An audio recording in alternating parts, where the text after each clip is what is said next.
everyone. It's Amy Shine here. I'm in Texas, Houston, Texas, wrong way around. Getting ready to take an access class tomorrow called SE, Energetic Sense of Structure Embodiment, where you work with like horses and bodies. And I just wanted to pop on, make a quick video. There's something that I'd been talking about in my 14 days of movement group tonight, and I thought it'd be nice to pop on here and talk about it a bit here too. It's the energy of like being different, right? And things that maybe you were when you were younger, maybe you were different growing up and you were judged for it. So when I went to I went to my secondary school, it was what in America you'd call it high school. It was an all-girls school, and it was actually a very uncomfortable time for me. For me, I just went to school. My whole thing was, I'm going to go to school. I need to learn everything I need to learn. I need to get good marks. I need to get to my leaving cert, which is like your finals, get good marks, get to college, get a good degree, and then I'm going to travel the world and own my own business. That was my vision for my life, and that was my like target. So that was my energy for school.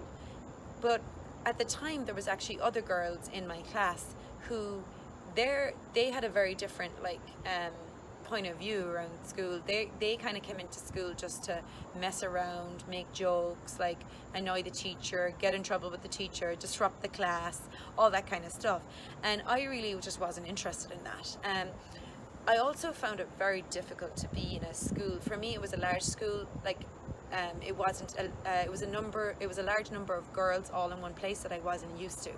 I had been to a school before that was a much smaller school, and it was boys and girls. So I grew up with two brothers and always hung around with boys. So being in this large school with all these girls, it created some like angst in my world. I would be anxious going into school every morning, and I kind of just wanted to get the day done and get out.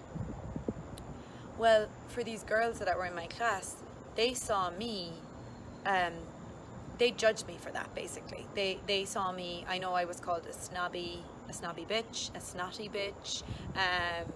They accused me of thinking I was too good for them, that I was better than everyone else, that I didn't have time for anyone. But actually that wasn't what was going on in my world. Well, that was their judgments of me, right? They're all judgments. Thanks.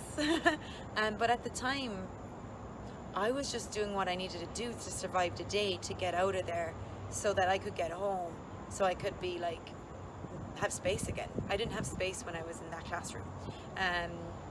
There was so many energies going on in that school, and it was a lot for me.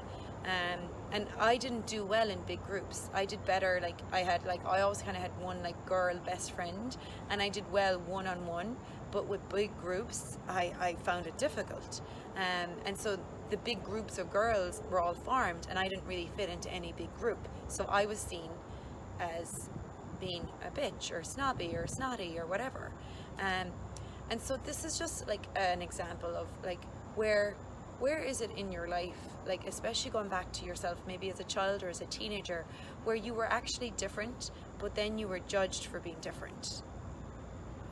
You were different in that maybe you didn't fit into what everyone else was doing, or maybe you didn't fit into the group, or maybe you tried to fit into the group but you still felt really weird, or maybe you felt nobody liked you, or maybe you felt misinterpreted.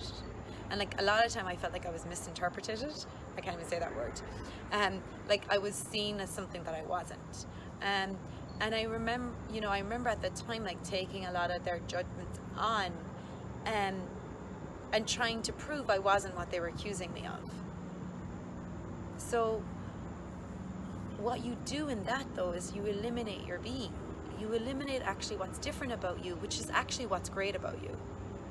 I was different. I didn't want to be part of big groups, and I didn't want to be distracted. I actually wanted to go to school, get good marks, and go to college and get out of school. Like I was more focused on the future and what I was going to create. School for me was like almost like an inconvenience. Like I was like, can I just be done with this really quickly so I could go create my life? And so that was what was different about me, but then that was what was judged about me. and it was judged as something else. So how many things that were different about you that were actually a greatness about you? And talking about greatness, not from like I was right. I'm not saying I was right that I wanted that and they were wrong that they didn't. No, a lot of those girls end up being my friends afterwards later on in life and end up creating amazing things themselves. But it was like, they're not wrong for what they were choosing. I was not right for what I was choosing. But where do you make what is actually different about you wrong? What's different about you is actually what's great about you. And the reason I bring up like going back to childhood is because a lot of times it's these early experiences we have that we cut off our difference. We start making what's different about us wrong, and in doing that we eliminate our being. And then we get to adulthood and we wonder why we feel so lost or so alone, or like nobody gets us, or that we don't even know who we are. So if you didn't make everything that was different about you a judgeable offense because other people made it a judgeable offense, how much more ease would you have in your life?